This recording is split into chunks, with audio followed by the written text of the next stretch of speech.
Star date. What is the star date? Make up one. It is 1203.2020.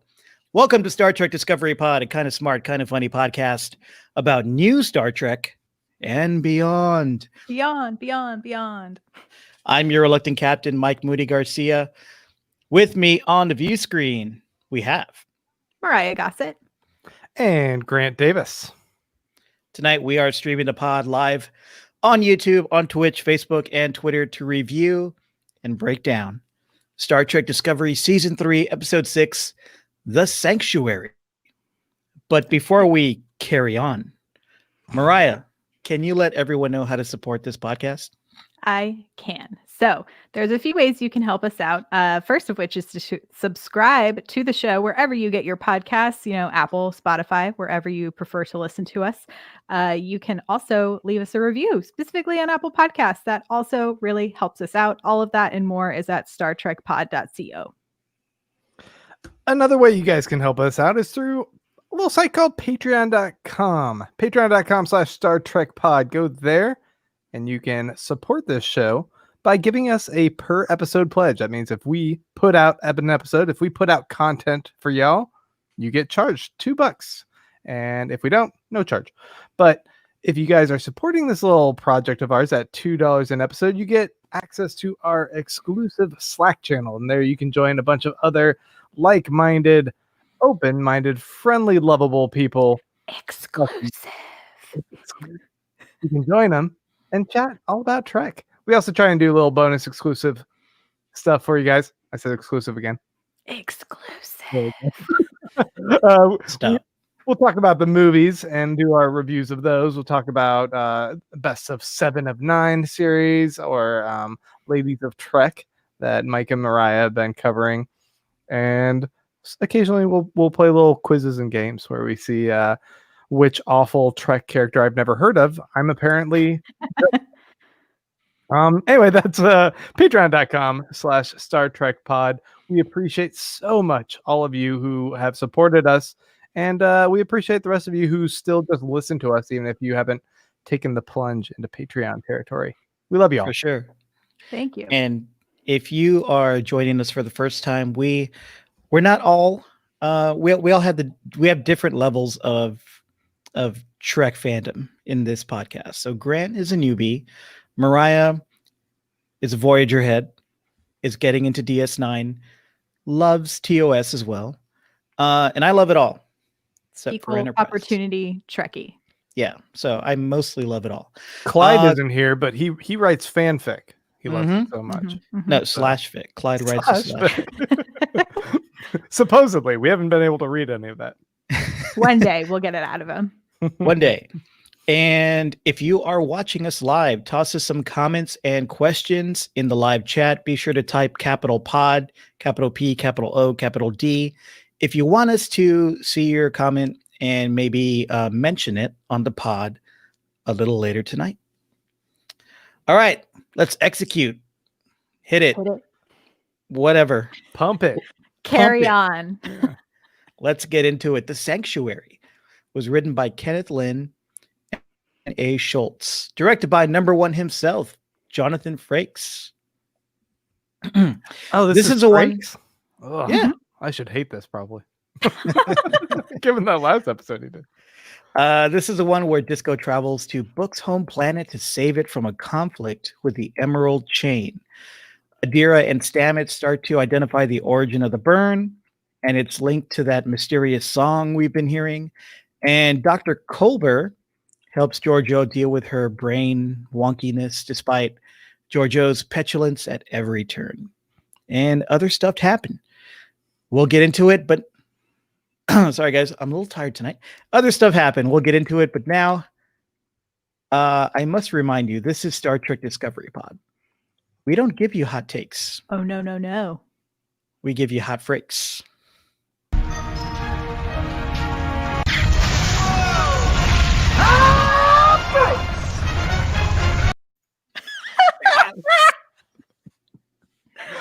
Oh, man. If y'all aren't watching us on YouTube, you're really missing out on some of the editorial goodness that Grant has been giving us.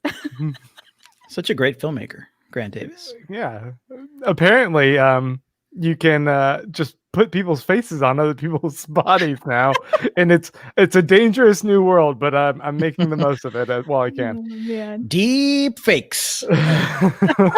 Deep fakes. There All we right. go. Who wants to give me their hot freak on this episode first?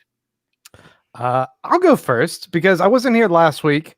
I got to see there was some great stuff that I thought happened last week, as well as some corny and truncated scenes where they like, oh, let's have this really cool tribunal or whatever that thing was, and then let's really rush it because we also have all these other plots that we have to do. So it's your argument's gonna have to be made in about like 20 seconds. I was a little annoyed by that, but I did like the emotional breakthrough stuff that was going on with Burnham and how that kind of carried into this episode with her showing she has a lot more direction in what she's wanting.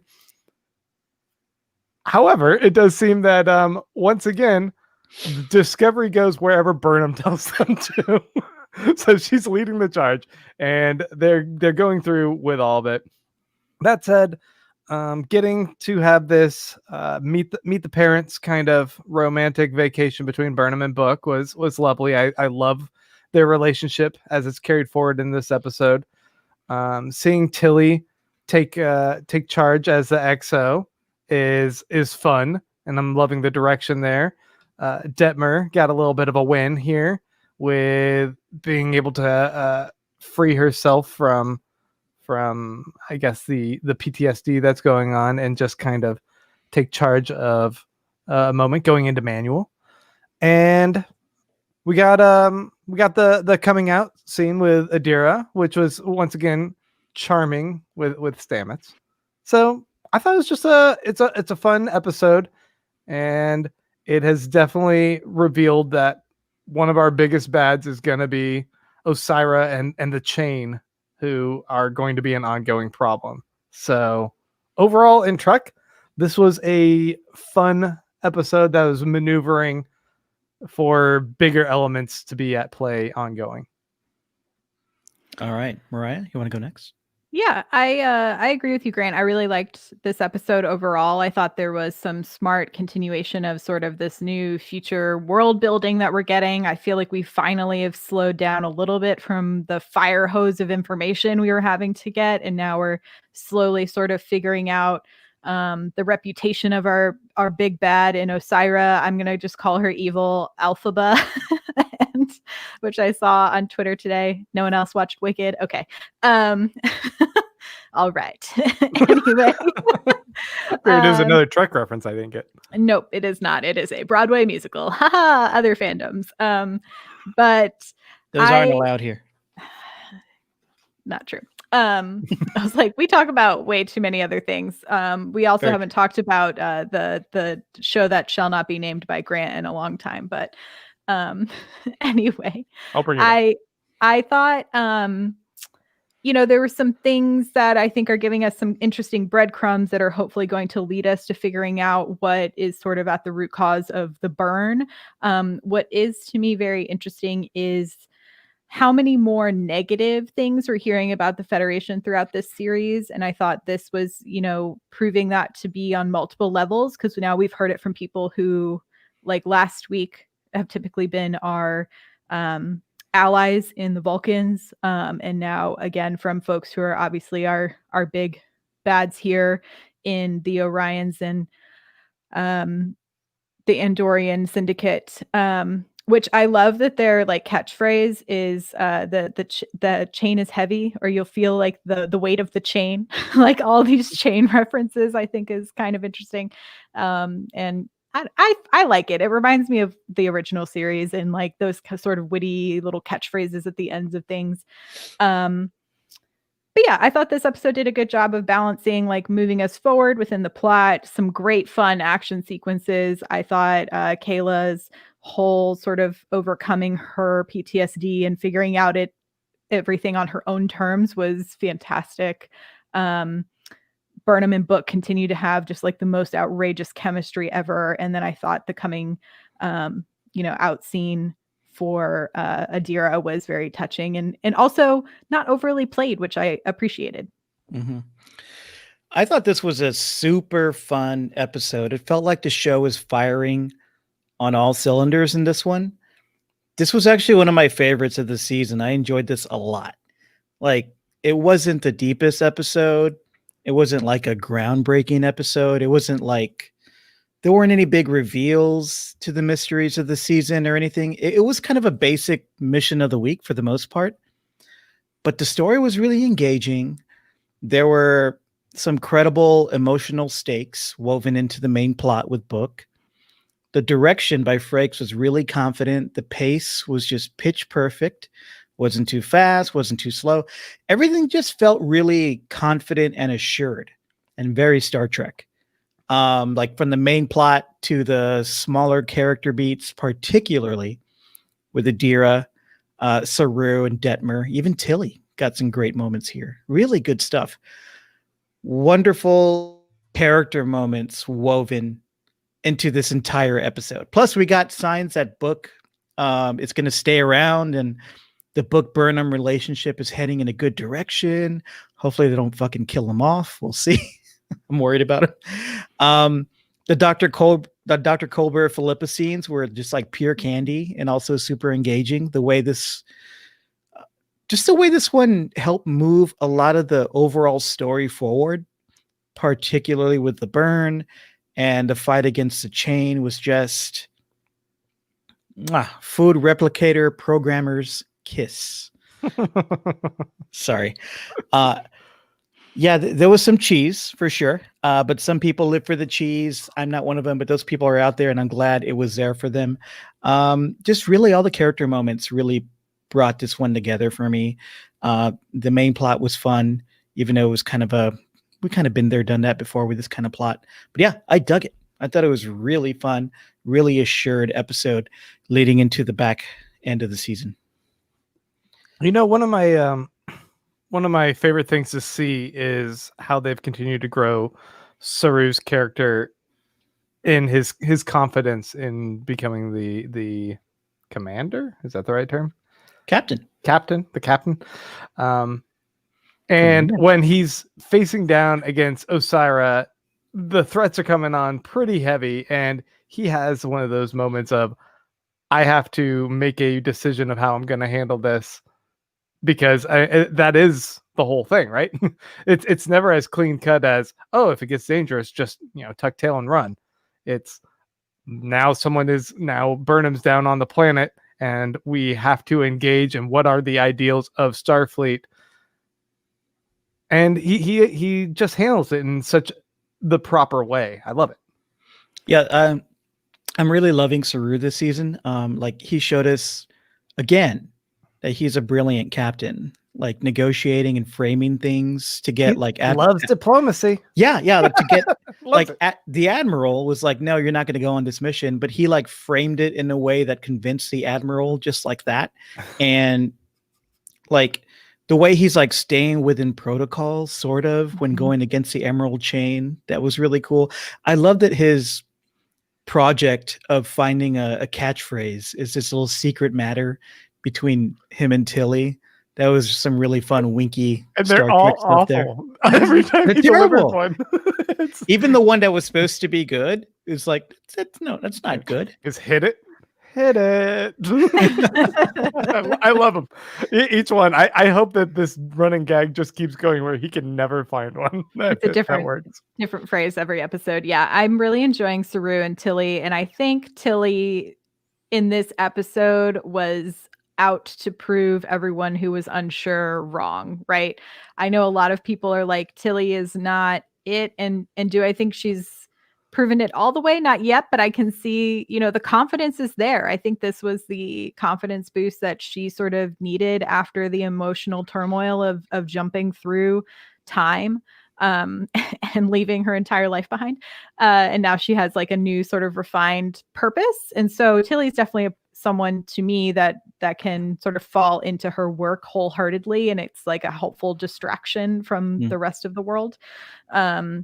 And so watching her be so confident in reporting to Saru, and then, on the bridge, essentially being like, oh, I am a rule follower, but I also know the rules so well that I'm going to figure out how to break them. And we're just going to stick Detmer into Book's ship and have him do it.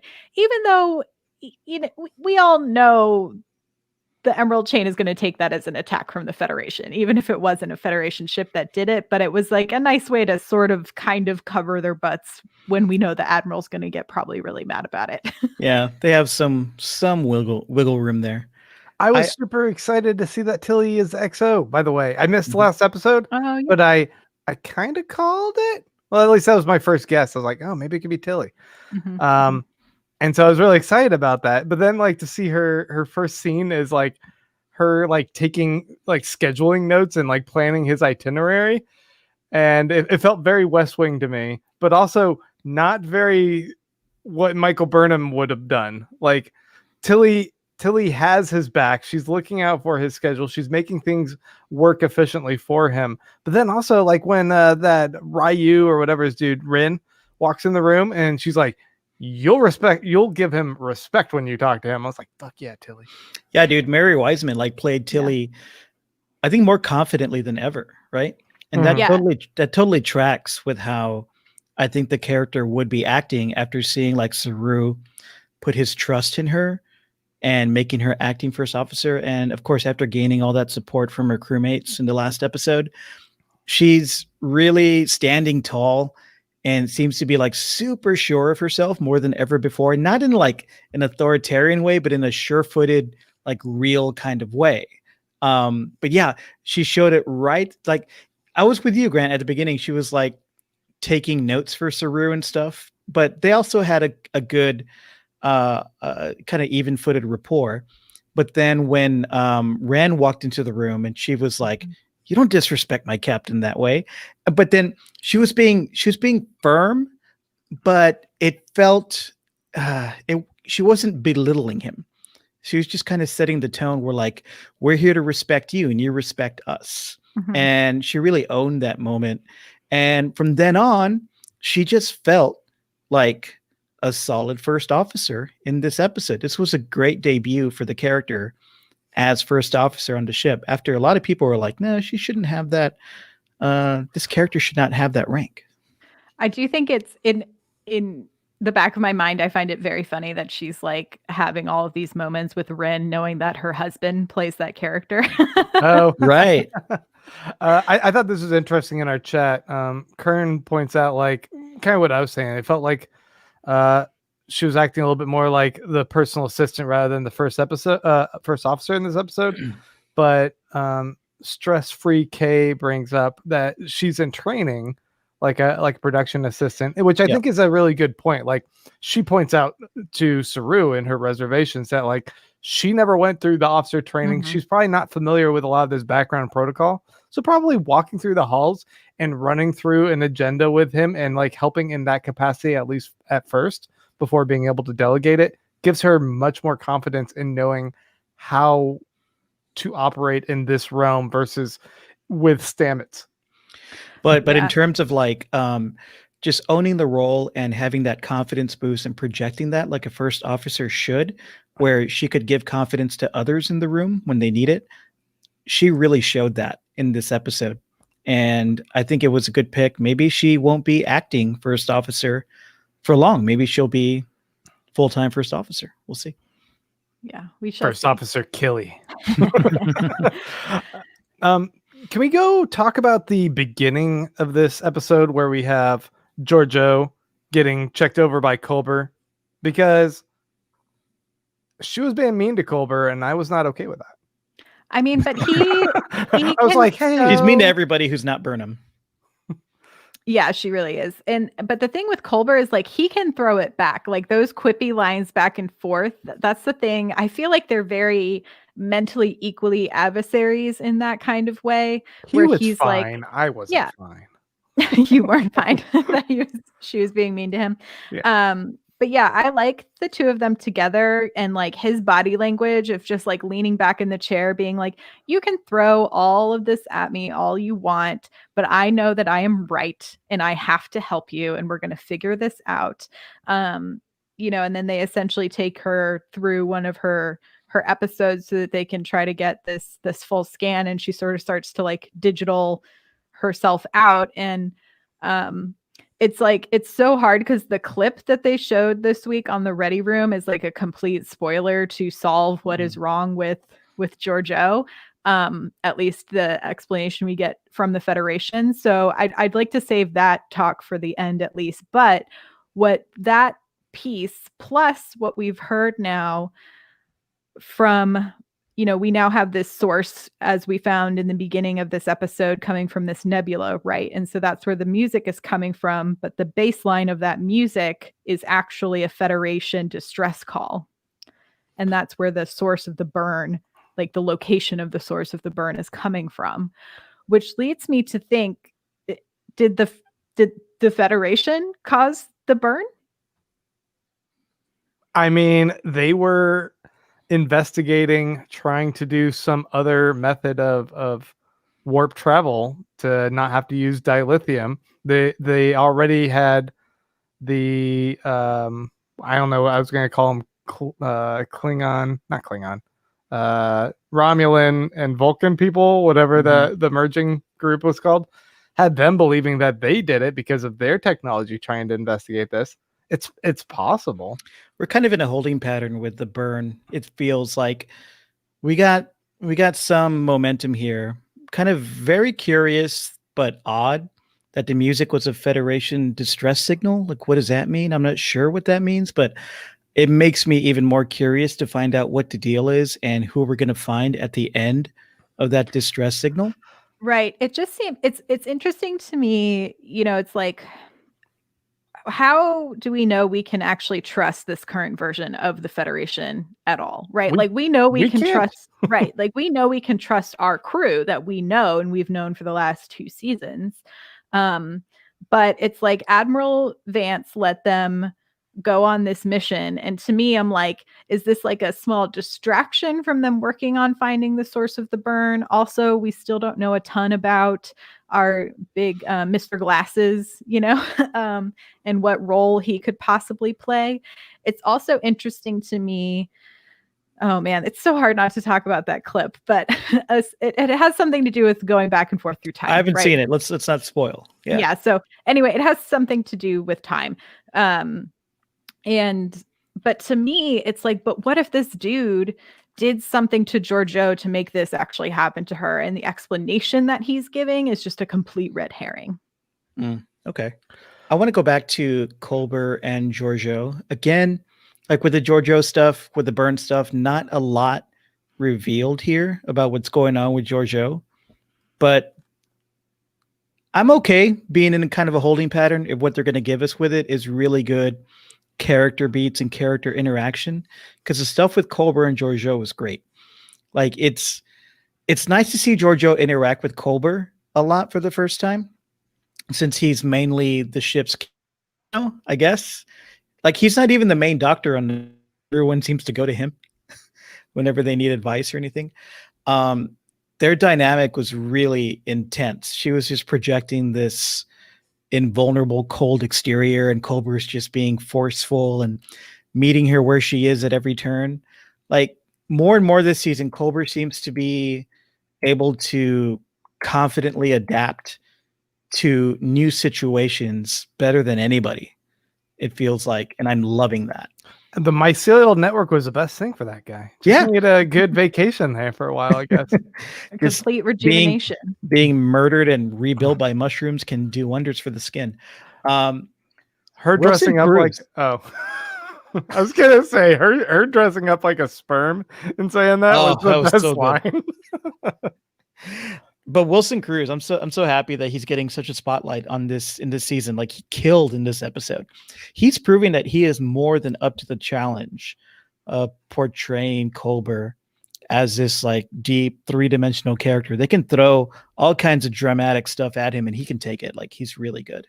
We actually saw the other doctor who was, I thought the lead doctor in the first episode. She popped up alongside Culber just for a little bit to help out, and then That's what I'm saying. She's the lead doctor, but nobody goes to her. Yeah, I was like, where'd she go? She's the one who was scanning Detmer the other day. You're fine. Please leave. And Culber was like, she is not fine. Culber's taking the reins. There's definitely, I think we've all encountered those doctors that are definitely more like everything is about physiology versus, Culber seems to be more of like the holistic mind, body, soul sort of doctor, if you will. Right. Making sure everything's in check. But yeah, I love that moment too, when he, knows that she's going to go try to go down and save Burnham. And so he has to go find her right away. And he's just like, you are not going to be able to save her. You're going to go and become a burden. So you need to just come back with me. And he's standing there with the two like bodyguard security personnel. And it's just like, I told you to not go, it's like the scolding from Culber. Oh, maybe it's incorrect. Maybe Pollard is the other doctor. And it's lower than Culber. I didn't know that. Yeah. Oh, I thought Pollard was the chief medical officer. I don't know. They don't discuss it much on the show. So. I think I don't she think was Culber's the main doctor. When Culber was dead, and then I don't know what's been what's changed since he came back. I'm gonna find out. You guys vamp. Yes, we'll keep going. Well, do you want to talk about Adira? No, he's just a physician. He's not the chief medical officer. Oh, good to know. But yeah, we can go ahead and talk about Adira. I love that they are building them up as such a intelligent, addition to the crew, because I like that it is proving that their sort of desire to be a part of this ship and this crew is purposeful. It isn't just like, oh, this is this kid that wants to hitch a ride and, sort of become, there's like that trope in a lot of sci-fi shows where it's like the kid that's along for the ride, and this is definitely not that. They are like a very useful part of the crew because of their knowledge base and what they can bring to the table. And then we just get that really simple interaction between Adira and Stamets of, hey, by the way, this is not how I identify. These are my pronouns. Use them from now on. And it's just like, okay, let's go. It was great. I mean, Adira comes out to Stamets, the person she trusts most on this ship. Dad. Pretty much. I saw some folks on Twitter calling it's like Dad and Poppy, like with Stamets and Culber. Papa and Poppy. Like she says, I use they, them pronouns, and I don't identify as non-binary or trans, so I might be speaking incorrectly here, but I just want to say that I really like the way this was portrayed. With Adira just blurting it out the way she did. That felt very vulnerable and realistic for a teenager to do it that way. And Stamets just like being so proud of her, but kind of like showing that pride with just such warm but measured acceptance and support. He let the space be hers. That was great. And it wasn't a huge deal. It was like a relatively small, lovely little moment. Like you said, Mariah, they did not overplay it, which was perfect. I think that our modern sensibilities like play a factor in how that was handled here. Because I feel like in the 32nd, I don't know what century they're in now, 38th, it would just kind of be like Adira says that and Stamets goes, tight. Okay, I just updated your pronouns on your profile. Everyone will refer to you that way. All right. Yeah. Moving on. I get but that. It was like it was handled with like a good sensitivity degree of sensitivity and care, and I appreciate that. Yeah, there are two things going on. One, Star Trek is reflecting our current situation, obviously, like it always does. And two, Adira is also dealing with so many identity issues because of the Trill, because of she really doesn't have a home because their boyfriend died. They were using her before. Now I'm using they after this episode. So it would make sense that Adira needs to say this and reaffirm who they are. And for Stamets to recognize that was great. Yeah, agreed. And I think on like the backside of things, I think this particular iteration of Trek is doing such a great job at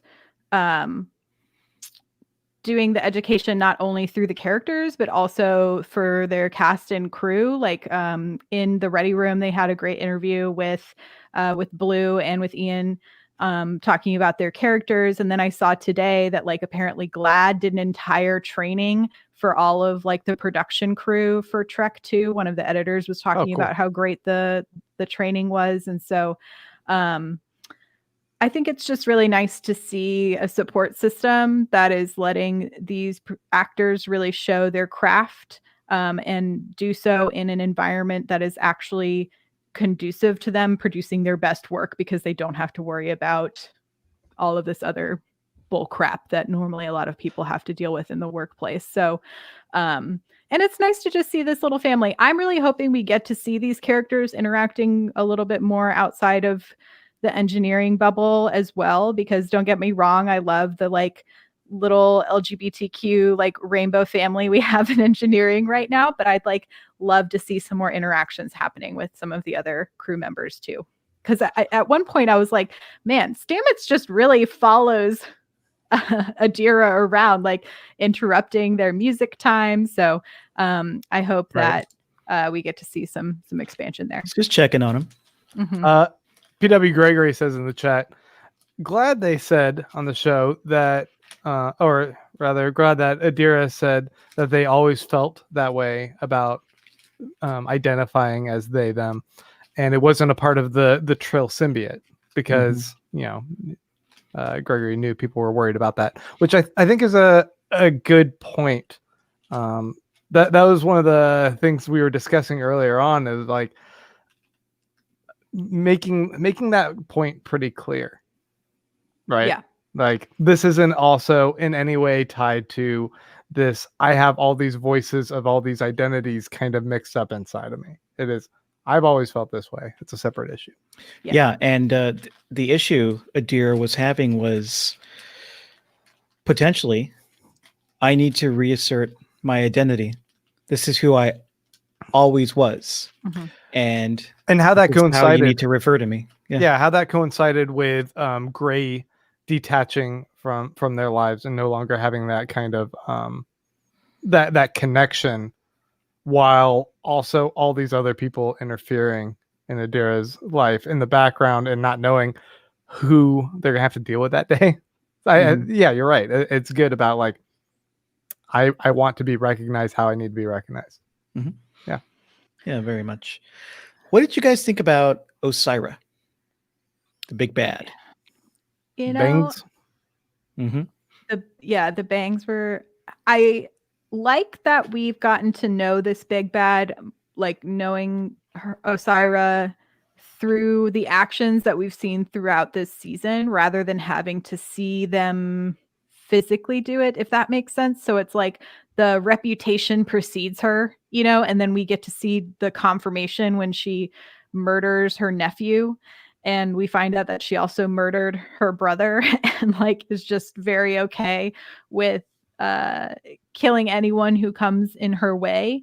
And so, this late in the game, I think I was a little disappointed in the reveal just because we've been waiting for so long. But I think the actress did a really great job of embodying this particular character. And I really liked the interaction between Osira and Saru, because there's that moment where Saru, like we know now that the Orions seemingly had like the women as enslaved people, but they were really in charge of everything. And so it's like this very interesting back and forth where Saru essentially just doesn't have the knowledge of that.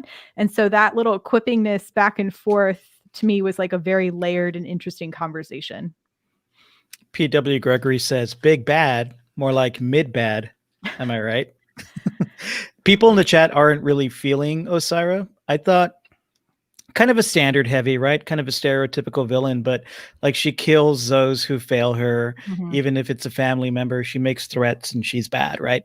But I love that. I love that she's a woman in charge, and I think that the actor Janet Kidder is doing a pretty solid job Also, I have to second that, Mariah. It's so cool that the women Orions aren't half naked enslaved people like they used to be portrayed in Star Trek before.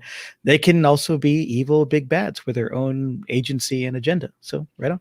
It just felt like a typical Star Trek villain, especially when you guys have had me watch those movies. There wasn't a lot of complexity or nuance to the background of the character, and I'm hoping that maybe we'll see something a little bit more interesting down the line. But it's just more like she's hot-headed and wants to control things. I thought that the writers gave a lot more interesting nuance to the guy in the first episode or the second episode. The guy from Medium. He's like, hey, there's a hole to fill and need and control and power. I just stepped in, I took that, and without me, these people are going to be left to potentially even worse people. So this is who they got to deal with. And I was like, he's evil, he's awful. and at the same time, I got a little sense of his own personal justification for that. Whereas she's just like, hey, nephew, you failed me. Off to the worm pit with you. And I'm going to come out in here and blast. And I was just like, I hope they give more to the character going forward. Well, with her presence, like over the planet and threatening the planet, it was some pretty solid detailing about how the chain exploits and manipulates people all over the galaxy. And in this episode, we saw how they tear families apart, with Book and his brother. So like there was nothing groundbreaking here, but it was all very solid and well done in terms of like showing the grip of the chain and who leads it and why they need to be taken down.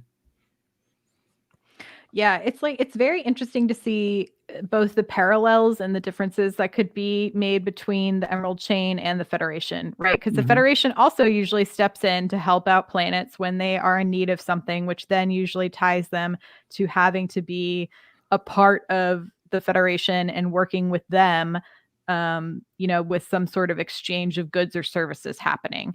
And it's interesting to see it from the evil side, right? That we think so far of these folks who are coming into these planets, even pre-warp planets, and saying like, oh, we're going to save you from this thing, but in exchange, we're going to take all of your precious resources. Anyway. I'm wondering, Mariah, if what they're showing, they really did a lot of hinting this episode about the Federation being problematic for a lot of people. They broke promises. They were no longer reliable for a lot of people. And maybe what happened is more that the chain was able to step in and help a lot of people. But at the cost of that is they aren't necessarily as principled, and there are much more bad agents out there. And maybe the Federation, we don't know. Our exposure to the Federation is this little bubble with Vance, who has a few interaction scenes with them, and is kind of throwing a lot of tension between Burnham and Saru. That's like what he does, and he's like, "Go ahead on this mission. I control things, but otherwise, I'm kind of just this dude in the background." Yeah, and we've had lines that the Disco crew is still being blocked from certain information gathering in the Federation. And it's interesting that in this episode and in the last episode, we have characters who are like, oh, I'm coming around to the Federation. Like last episode was the Vulcan president, right? And this episode, we had the arc with Ren, the Andorian. Like the arc with him starting to realize the Federation is much more trustworthy than he was meant to believe. Like that felt good and well earned, but it was followed up right by Book becoming a true believer. Like the ep ends with him kind of wanting, it seemed like he wanted to join the Federation, maybe join Starfleet. Right? Yeah. And that just tells me that we're in for a twist, right? We have what we're seeing, all these people who mistrust the Federation. Disco showing them a better way of how the Federation could be, but it's Disco showing them an example of the Federation that they haven't seen, because the Federation is dark. Yeah, people are signing up with Discovery not the Mhm. Federation. And that's kind of Yeah. the problem. Everyone thinks that Discovery represents the Federation, and Discovery themselves, as evidenced in the last episode when Burnham was like, I speak for the Federation. Do you really know what's going on? Because us, the audience, sure are suspect to whatever's happening with the Federation. Right. And yeah, and it could be just because they've collapsed and it's become so small that it's just like this, the game of telephone, right? And that could easily be manipulated by the Emerald Chain of like, oh, we're going to plant all of these seeds of deceit about the Federation and how bad they were, when maybe in reality, I'm sure there were mistakes, but they've been like amplified by these people who want to take advantage of the situation. So like there is that possibility, but I just feel like they've really been leaving us these little clues everywhere that we're going to find out something not so nice about our Federation. Yeah.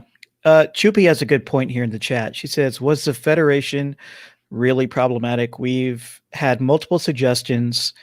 Was that because they weren't all over, they were turned into a bad, quote, bad for various people's purposes. Yeah. I mean, I've seen evidence in previous movies, even back in the heyday of the Federation, that they weren't always that great. You had people that were leaving the Romulans to just like genocide and then throwing Picard under the bus. You have We had the admirals, the bad people, bad admirals who were sowing a bunch of dissent. So it's like, is the Federation great, or is it just another power institution that it has layers of problems, and not everyone is going to act to the ideals of a Pike or a Saru or a Burnham? Right. The best of Starfleet, the best of That's the who we Federation. want to follow, but there's probably a bunch of losers in the other ships.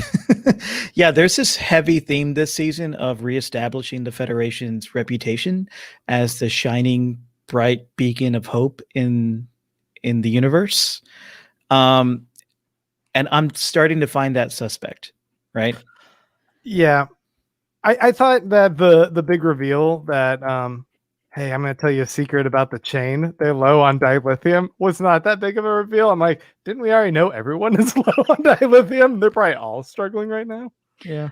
Well, I guess if the main supplier is low in general, and it is a resource that can't be recrystallized anymore, then that would be an issue for sure.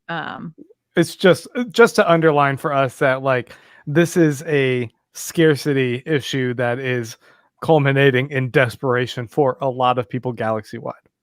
Yeah, and that sort of leads me back to talking about the burn in particular, right? Because whoever would want to make it happen would obviously be the people who had the most control of dilithium at the time, I guess, if you're thinking about like supply and demand sort of things. And so who was at that point the main controller of dilithium, or was there like a secret underground dilithium, trade already happening? Who knows? It's the ears dudes. The Ferengi? Jar Jar Binks? Jar Jars, I think, right? I don't know, Mariah. It could also be some regressive faction that is fed up with people from other worlds traveling to other worlds and influencing things, and just wants things to be more isolationist. So maybe they got rid of all the dilithium. I mean, it's anybody's guess at this moment. Yeah, for sure. Yeah. For sure. I saw some people theorizing in our chat way at the beginning this idea that the signal of the Federation ship that's coming from the center of where the burn is the Discovery. So the Discovery from another dimension, maybe from another time period, jumping back in time, whatever. There's two Discoveries operating at the same time, and that this is potentially the Discovery when it was like kind of like Calypso, where it's sending out its own signal on top of the music. But wasn't there a planet that spoke only in song in like the first or second season, and it like had some weird trigger issues for Saru?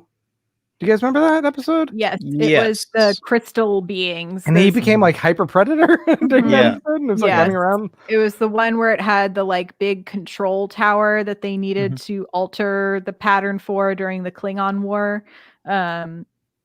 but yeah, it was like while on the planet, Saru got like manipulated by those like forest beings. I wonder if I we're don't gonna think they'll see that backtrack. planet.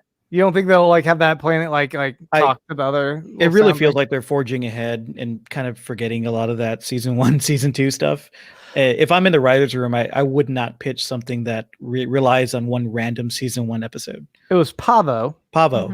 Mhm. And well, I thought that they did something interesting though, where when Stamets and Tilly and Adira were showing the music to Saru, his ears or Mhm. ear holes or whatever Kelpians have, was kind of tuned into it and able to kind of separate patterns. And it was like, wait, pull out just the bass part of that. And it just kind of reminded me of how he in particular was affected by the sound of that music planet. Yeah. Yeah, That's fair, Grant. That's fair. Mhm. Okay, thanks. I made a fair point. Fair point. If anything, it's at least a nice callback to the fact that Saru does have these extra abilities that some of the other crew members don't have. I want to see him go full predator mode and just run after and start tearing people in half and shit. No. Hmm. So normally I love episodes where we get to see different planets, but I was like, oh, maybe the budget's going to the back half of the season, because I was like, oh, we're running in the woods in Toronto. And then we're in like a very nice modern house that has like a nice view of the woods of Toronto. Right. Yeah. But I mean, it looked beautiful. The fall foliage. Yeah. Great. But they had those blue floaty locusts. So those were cute. I was like, oh, the locusts are so cute for something that destroys their entire crop. Yeah, I was like, oh, pretty. Wait, this is the problem? Yeah.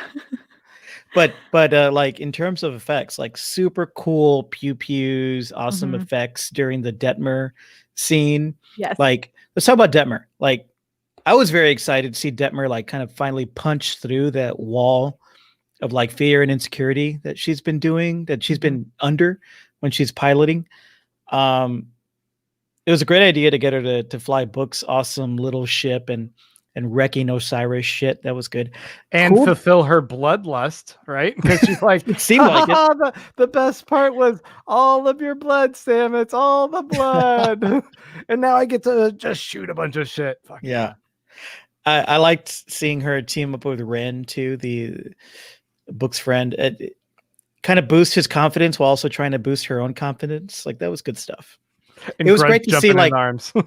It was great to see her like a representative of that bridge crew that we don't often see get like such a win. It was a little arc, but it was good. Yeah, I really enjoyed her, and I thought it's like a fun callback as well, a little Easter egg of her going full manual, and it's the little joysticks, because there's also an episode of TNG that has Frakes go full manual, and he the joystick jumps out. It's Insurrection. It's the movie. Oh, the movie. Yeah. Okay.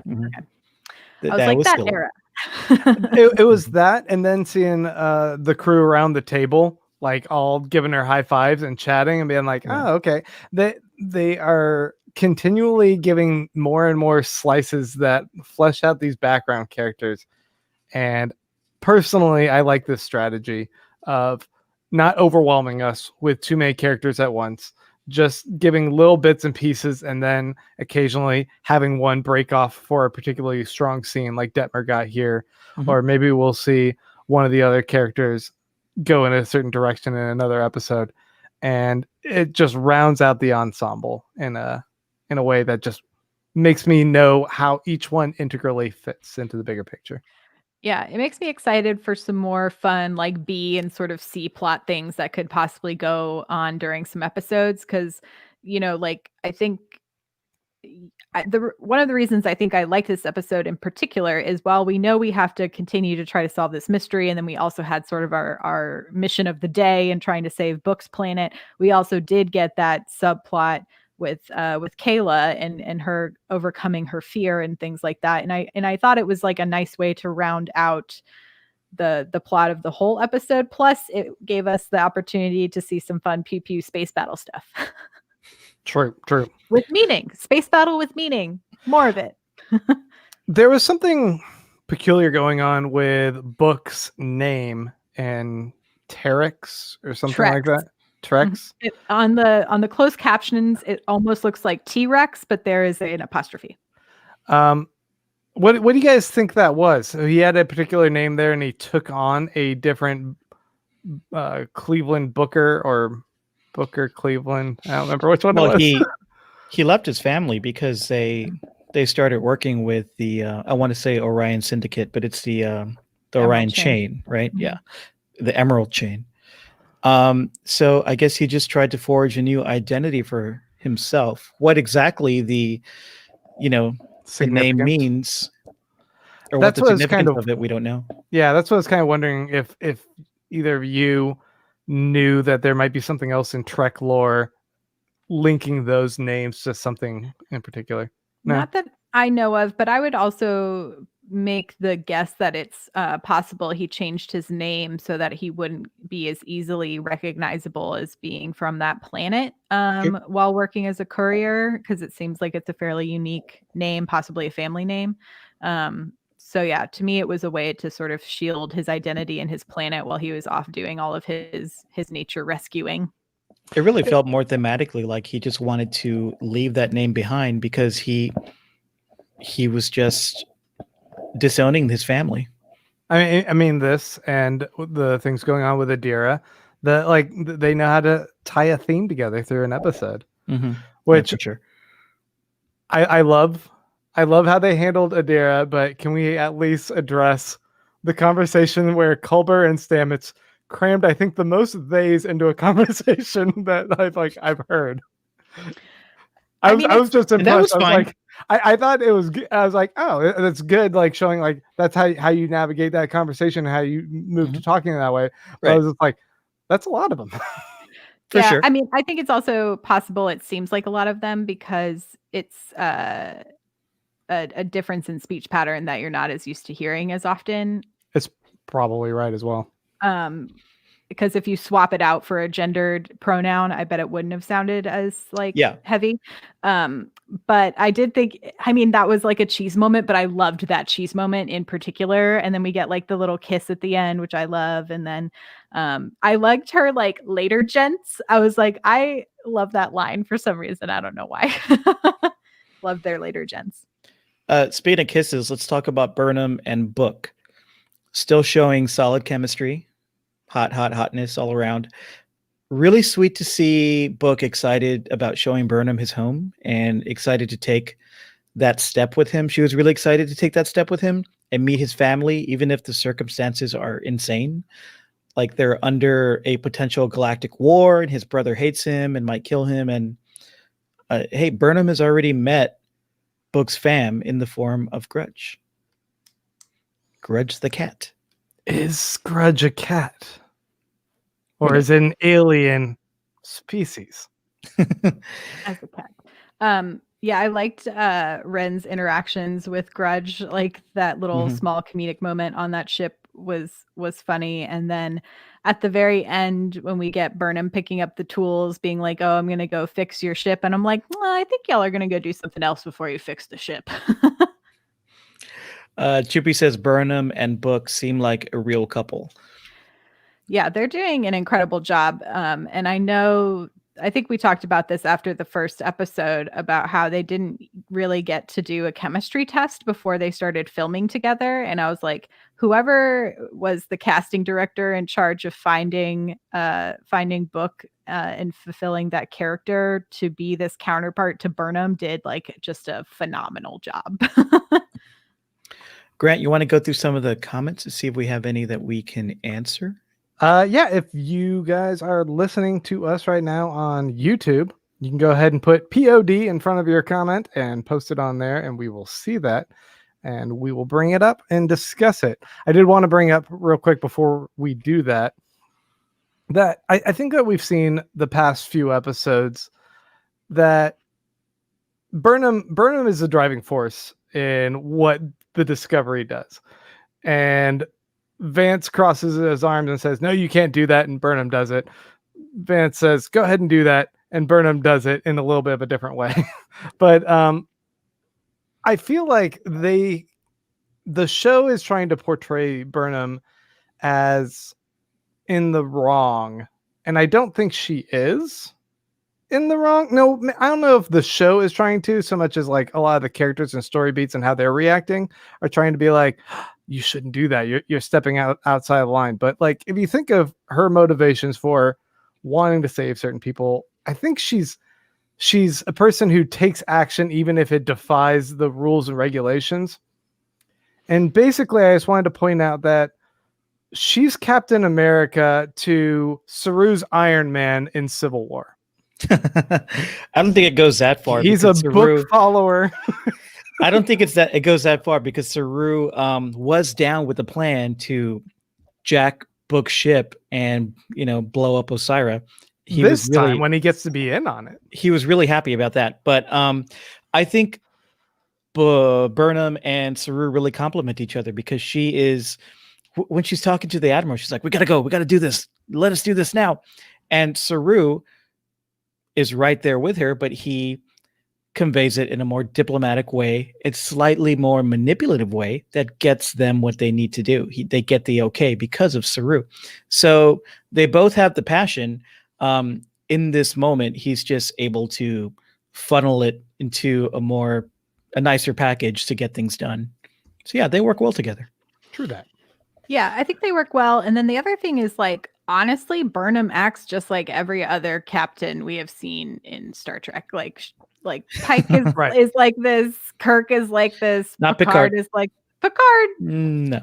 Sometimes is like this. Saru is way more of a Picard like analog than I don't know. I feel like there's plenty of Picard being a little riskier, or at least letting Riker talk him into being riskier, right? And then I think Burnham and there was like a lot of Trek drama on the internet this week in particular, because there was, I don't even want to like go into it, but there's problematic people on the internet. Big surprise. And a lot of it had to do around critiquing Burnham for a lot of actions that are so celebrated from white men captains in particular. And so it's like, I get your points about Saru being like this nice balance, but I also think what Burnham is doing in other senses would be taken as being like this strong-willed captain, this roguish cowboy kind of thing, right? Exactly. I have no problem with her characterization and how she passionately goes about things. I think that's great. I'm talking about what the writers are trying to do thematically. They're just trying to balance these characters out, have one be a little more fierce and brash, and one be a little more diplomatic. Right, and they're adding to that tension with like this problem in the chain of command, because if the Buck's supposed to stop with Saru and yet she's stealing ships and going off and blasting stuff while he's supposed to be accountable for that, it does add an interesting dynamic to that. Even though I do agree with you, Mariah, that there's probably this gendered problem of how the fan base might be also reacting to that, rather than being like, "Oh fuck yeah, she did that. That's awesome. She's a renegade, just takes charge."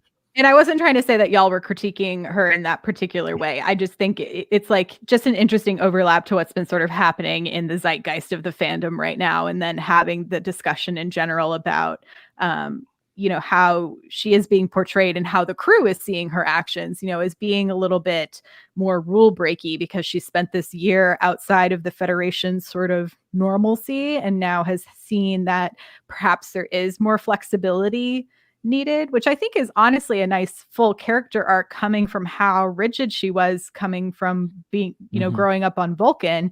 And now we see someone who's like, oh, you can still get stuff done when you are a little bit more like a cowboy diplomat, right? Yeah.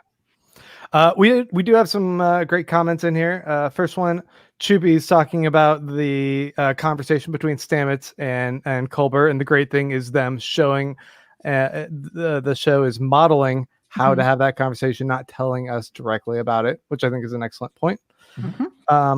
Chubby also said, "Oh, whoops, where'd it go? Oh, she asks, what should Saru's catchphrase be?" It's What do you so guys hard. got? I'm really bad at these. Oh, really? It's easy. Eat my Spread it. ganglia. Ew, no. Pew pew. I don't know. Spread it on. Every time. He no. just goes, spread it on. I like spread it up. Right? Mhm. It's got to be something like kind of proper. I was wondering when they said manifest and then dismissed it, how he would sound saying manifest. Mm-hmm. That was my favorite one that they didn't use. Yeah. I think so. Since they don't know that "Make It So" was like Picard's, or at least I don't think the Discovery crew would know. They it's must have read Picard. up on it by the time they're in this Like they're century. going through all of the captains' like catchphrases. There's just a whole database where you can see so that you can have your own. What do you guys have in the chat? I want to hear yours. We have Punch It. I do like Punch It, but I think that was Eat My Ganglia. that was gets an Lorca. upvote. Punch It. Lo- Well, is Punch Lorca It? said punch it, didn't it? Oh no, that was It's Punch It, Kelvin. Chewie. That's Han Solo, isn't it? that's Han Solo, but Kirk also says it. No. Not Kirk. Kirk's. Okay, it was Pike, but it was Kelvin Pike. Kelvin Pike. There it is. Yes. Carry on. Tally ho. I don't know about that. Mind the gap. I'm not sure about spank it. Spank it. It depends on how he says it, I suppose. Spank it. Execute. Totally suits Oh, Saru. I do Didn't like he it. try execute? And everyone Yeah, he still said kind of like execute. It gave a sounded little bit of the fine. weird looks. He said execute. It sounded fine, but people looked at him like, "What are you What? doing?" So I don't know. He's trying it out. Maybe it'll come to him. I just do it. Do it. Do it. Yeah, I'm with JC. I think execute suits Saru. Yeah. Mark says, Pod, what do you guys think of my theory that the ship in Nebula is from the Kelvin timeline from the movies? The Kelvin timeline. Oh no. Do they want to bring the Kelvin into here? No. Have they already? No, they don't. They can't. They really don't. I mean, unless they did some really fast, streamlined like business negotiations between Paramount and Sony. I know they're under one company now, but that was relatively recently. I don't think that'll work. I know you don't want to know about the clip, so I'm gonna not talk about it. Oh man, you know stuff. I know stuff. Lamo says, "Oh, what do you know think of stuff the that totally invalidated what I just said?" Yes. Well, I'll just edit that out. It's too late. We're live. I liked the idea of Linus's molt. I thought it was a good running comedic beat. I wonder Every how he episode feels has the about Linus people. gag. Yeah, I wonder how people feel about peeling him, like running up to him and having kids peel skin off of him. But maybe he's all for it. I loved seeing Burnham interact with Kahim's kid. I was just like, oh, that was like a total, like I could almost see like the Sonequa come out, and being like so excited about interacting with this kid on set. I just thought it was really cute. Kern says, keep the Kelvin timeline as far away from disco as they can. Ooh. Yeah, do we really need more complication on this show? I don't know. Fair enough.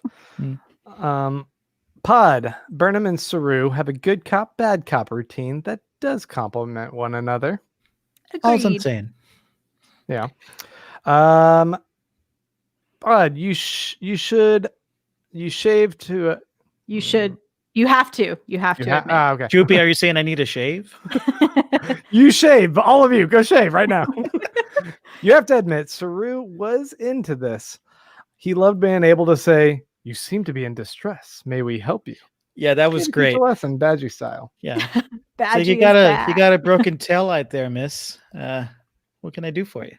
Oh no, a thing that we certainly did not do and have absolutely no responsibility for. Of course we'll help you out. Do you think we're seeing Saru loosen up a little bit as he's adapting to being the leader of a renegade ship? I mean, he was always presented to us as very uptight and extremely idealistic, which was in complete contrast to Lorca, who he was a second in command to. Yeah. And so it feels like I'm glad he's not emulating Lorca, but he seems to be stepping a little bit outside his bounds, maybe as a result of Burnham. He's getting the hang of it. I think it could be a little bit of Burnham, but I have a feeling that conversation with the Vulcan president also had a pretty big impact on him in seeing that he is a very strong diplomat. And so he can sort of rely on his gut feelings about these sort of things, and also perhaps be a little less rigid about the Federation now that he's hearing more and more about maybe their lack of work to maintain their reputation, and him sort of trying to fix those things. So I think both of those things could be true. This is a setup here. Saru is taking a page from the Burnham book. The Burnham book. Burn book. Listen, Solid. Lee's A is speaking to my heart because she also said Lorca is in the nebula. Ooh. That's what Lorca I've been the wanting. Discovery from the Mirrorverse. Does the Federation exist in the Mirrorverse? No. Mm-mm. Okay. But it's a Federation SIP, the signal, unless someone's just replicating. Yeah, there's no disco mirror disco, I don't think. There was a mirror disco. No. Yes. Remember? Yes. Yeah. Mhm. Yes. Yes. So what was up with that? Do you think it's a No. mirror disco? Questions. Well, yes. And no answers. Wait, Mariah might have answers. I don't even know what she saw in this clip, but apparently it was like all the spoilers to the rest of the season. All right. Okay. Potential spoilers for the next few minutes. Mariah, tell us about that clip. No, we can't do that to people, can we? I guess we can. Here, wait, hold up. Spoilers. Hold up. Let's do this. It's not that big of a spoiler. It's like the smallest nugget, but it's an exciting nugget. Okay, and Mariah's only going to talk about what she saw on the Ready Room, which it's been on the I put a banner, which is CBS All Access's after show. So it's out there. It's out there. It is out there. You can watch it right now. You could hit pause, go watch it, and then come back if you want. I like that your banner says spoilers alert. Spoilers alert. Thank you. Not spoiler alert. Spoilers alert. Whatever. I'm typing quickly, and I thank you for the banner, Grant. Thank you. Bye, Home Chicky. I'm sorry. So they're curious. We can always talk about this offline, but okay, I'm going to spill it. So in the clip, it is Dr. McGlasses is talking to Culber about Georgiou, and he explains that what is happening to Georgiou is a result of her traveling both into a different dimension and then through time. And essentially her cells are trying to find their way back to their original place. Like they're rejecting the fact that she has jumped through so many things. And he explains this by saying during the temporal wars, they had one particular Starfleet officer who had also jumped multiple dimensions and time as a result of the Romulan ship that came through the Kelvin timeline. Spock! But this left a big question for me, which is why I was like, well, is he just saying this? Because I was like, Spock has traveled through time, dimensions, all of these different places. Back up. Yes. What did he say about the Kelvin timeline exactly? So he said the only other instance they've had this happen to someone on their record was this particular Starfleet officer who traveled through time as a time soldier. But he was also originally from the Kelvin timeline. Okay, because the Romulan ship in the Kelvin movie came from the Prime universe and then went into the Kelvin. Correct. So you're talking about the opposite trip. Right. My understanding of the Kelvin Or are we in the Kelvin line? Right. What? Yeah. My understanding of the Kelvin verse is that instead of having goatees, evil goatees, they're all just like super sexy A-list actors. Yes. Yep. So they're going to recast everybody? Who's your even sexier A-list actor? Yeah. I don't know. So it's definitely not Spock.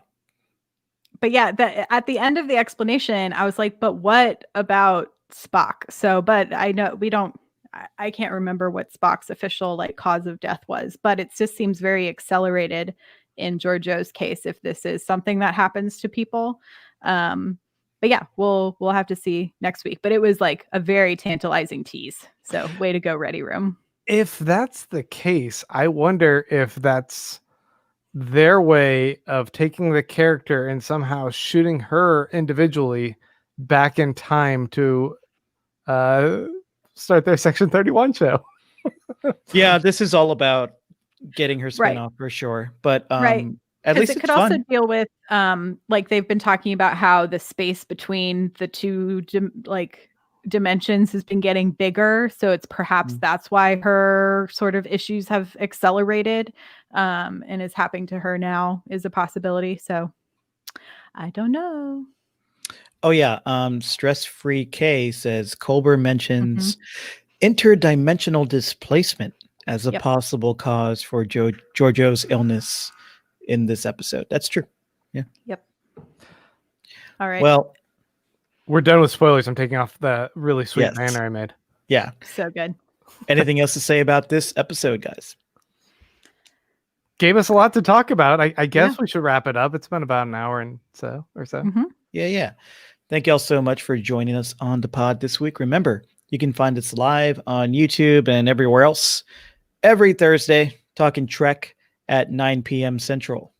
Yes, and do not forget to subscribe to the audio version of this podcast as well. We could really use those download numbers, and we appreciate you all so much, our listeners and our live watchers. You can find all the links to where to subscribe at StarTrekPod.co. Also, leave us a review on Apple Podcasts if you get a chance. We are wrapping up the episode right now, and that means you're going to have nothing to do after this, which is a perfect time to go to patreon.com/StarTrekPod and make that per episode donation. Give us $2 an episode and join us in the private exclusive Slack. We'd love to have you there, and we appreciate all the support. And please remember to follow us on Twitter and Instagram at Star Trek Pod. Tweet about this episode. Also, as always, shout outs to Karen, who helps run our Twitter, and the James Worm, who helps run our Insta. Mariah, where can we find you online? I'm at Mariah Gossett on all platforms. That's Mariah with a Y and a Gossett with 2 S's and 2 T's. Grant Davis. Baron Von Grant. And we're pretty sure Clyde will be back next week. You can find him. I don't remember what his handles are. And you can find me We have to on rescue him from the Instagram. nebula. He's at Clyde Haynes. At Yes. Clyde Haynes. You can find me on Instagram and Twitter at Mike Moody Garcia. Live long and prosper. Bye. Bye. Lorca lives.